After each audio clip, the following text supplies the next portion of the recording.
ప్రారంభోత్సవంతో సమంజసము కాదు. ఉపన్యాసకులోనే వెళ్తూ ఏ వస్తువు చేతను దాని ఆవిర్భావమందు దేహమును కలువను నలయను, ఆ వస్తువే దానికి నిత్యం వెలయను.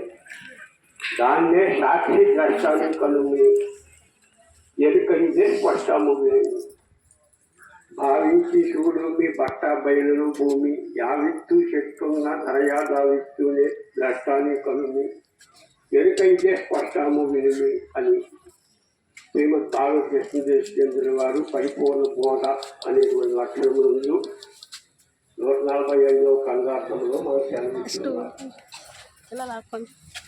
ఏ వస్తువు చేతనవుతే వ్యాపారాలు మనం గ్రహించుకుంటున్నాం అంటే బాహ్యములో ఉన్నటువంటి ఈ వస్తువులను అంతరముగా ఉన్నటువంటి యమ నియమాచన ప్రాణాయామ ప్రత్యాహార ధ్యాన ధారణ సమాధాన యోగములను ఇవన్నీ కూడా దేని యొక్క సత్తా మాత్రము చేతనవుతే మనము గ్రహించుకుంటున్నాము. ఈ ఇహంలోకి ఏ వస్తువు వలన మనం బయటకు వస్తున్నాము, ఏది తార్కాణమవుతుందో ఆ వస్తువే దానికి విత్తయులుస్తుంది, అదే బీజము అని మనకు అక్కడ వ్యక్తమవుతుంది. అదేమిటయ్యా అంటే సాక్షి ద్రష్టాన్ని కనుమి అన్నారు. అనగా ఏ జ్ఞానము చేతనవుతే మీరు శ్రోత్రేంద్రియముల ద్వారా వివిధ శబ్దములను తెలుసుకుంటున్నామో ఆ జ్ఞానమే సాక్షి మాత్రము, అదే మూలమైన శరీరము. అలాగే తొగేంద్రియము ద్వారా శీతోష్ణములు కఠినములను ఏ జ్ఞానము చేతను తెలుసుకుంటున్నామో ఆ జ్ఞానమే ప్రజ్ఞాన బ్రహ్మ, అదే ద్రష్ట. అట్లాగే అగ్నితత్వములో రూపేంద్రియము ద్వారా సకల విధ స్వరూపములను గ్రహించుకుంటున్నామో అతి జ్ఞానమే ప్రజ్ఞానం బ్రహ్మ, అదే ఈ మూలమైన గుర్తెళ్ళే శరీరము. అలాగే జలతత్వములో జిహ్నేంద్రియము ద్వారా తీపి కారము వగరు చేదు ఉప్పన తప్పన అనే షడ్రుచులను ఏ తెలివి చేతను మనం తెలుసుకుంటున్నామో అదే ప్రజ్ఞానం బ్రహ్మ, అదే మూలమైన గుర్తెళ్ళే శరీరం. అదే పృథ్వీతత్వములో నాసికేంద్రియము ద్వారా దుర్గంధ సుగంధ మిశ్రమ గంధములను తెలుసుకుంటున్నామో అతి జ్ఞానమే ప్రజ్ఞానం బ్రహ్మ, అదే మూలం లేదు తెలియ శరీరం. మొదటి జగము లేక 3 రేకుల చెట్టు తుదను కొమ్మల 5 తుంగులాడి కొమ్మకు కోటి కాయలు కాచెరాలు అఖిల జీవకంగా ఆత్మలింగ అనే ఆకుల గురుమూర్తి గారు కూడా మనకు ఆత్మలింగ శబ్దంలో వ్యక్తం చేస్తున్నారు. మొదల అయినటువంటి జ్ఞానం మాత్రం ఒకటే, అది విభిన్నత్వం వలన వేరు వేరు స్వరూపములుగా మారుస్తూ దాని పాత్రలు విచ్ఛిన్నం చేసుకుంటుంది. ఎలాగా అనగా మా తాతకు మనవడిని, మా తల్లిదండ్రులకు కుమారుడిని, సహధర్మచారికి పతిదేవుడిని, బిడ్డలకు తండ్రిని, మనుమలకు తాతగారిని, 5గురినా నేను ఉన్న వ్యక్తి ఒకడే.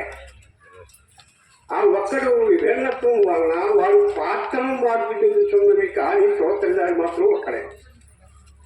ఆ ముందు ఆ ఒక్కడిని ఎరగాలి అంటే దానికి ఏమైనా స్వరూపం ఉన్నదా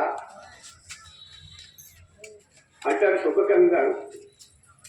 ఎన్నటికి నీ నమ్మరానిది క్షణభంగురంబిది ఇన్ని పేరు పెట్టుకున్నది తన్ను తాను గన్న భాగ్యం బన్న మాటలు సున్నలాయను ఉన్నదా పరిపూర్ణ మందు నన్నునే తెరదీసినప్పుడు అని సుబ్బకవి గారు ఎదిగా ఈ జన్మం అనే సంకీర్తన ఎందు మనకు వ్యక్తం చేసి ఉన్నారు. అనగా మనిషికి ఒక పేరు కాదు, ఒక మనిషికే 5-6 పేర్లు కలిపేసుకుని చెప్పుకుంటాం. ఉన్న వ్యక్తి ఒకడే. ఆ ఒక్క వ్యక్తి చేతనే నేను పుట్టినప్పటి నుంచి ఇప్పటి వరకు జీవితాంతం వరకు కూడా ఏది మూలస్థానమై కేంద్ర బిందువై ఉన్నదో అది మర్చిపోయి మనము విభిన్నత్వం వలన కర్మ సమూహములను పడి తిరుగాడుతున్నాము. నీ నిజ రూపమే అచలము, నీ నిజ రూపమే బ్రహ్మము, నీ నిజ రూపము బ్రహ్మ నీవెరుగవయ్యా రూపము నీవు కావయ్యా అని అవధూత గారు కూడా చదివిస్తున్నారు మాట అక్కడ కంఠార్థంలో. అందుచేత అది ఏ సాక్షి ద్రష్టనీకను అది ఏ ఎరుక. ఏది విడిచిపెట్టాలనుకున్నాము? ఏది విడిచిపెడితే అంటే రాజుని చంపితే రాజ్యం మనదే కదా, భటుని చంపితే రాజ్యం మనకు వస్తుందా?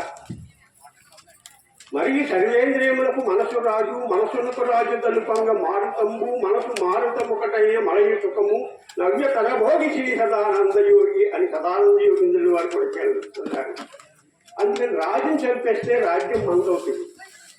అందుకని ఏది సాక్షి మాత్రమై ఉన్నదో అతి దాన్ని మీరు విభిన్నత్వం వల్ల జీవ జగత్తులోకి అక్కయ్యగా చెప్పుకోవాలి. స్థాన స్వరూపము ద్వారా విభిన్నత్వం వలన జీవతనువులు కూడి స్థూల సూక్ష్మ కారణ దేహములుగా మార్పు చెందుతున్నావు నీవు. కానీ నీ నిజ రూపము అఖండ స్వరూపమైనటువంటి బంగారం మాత్రమే.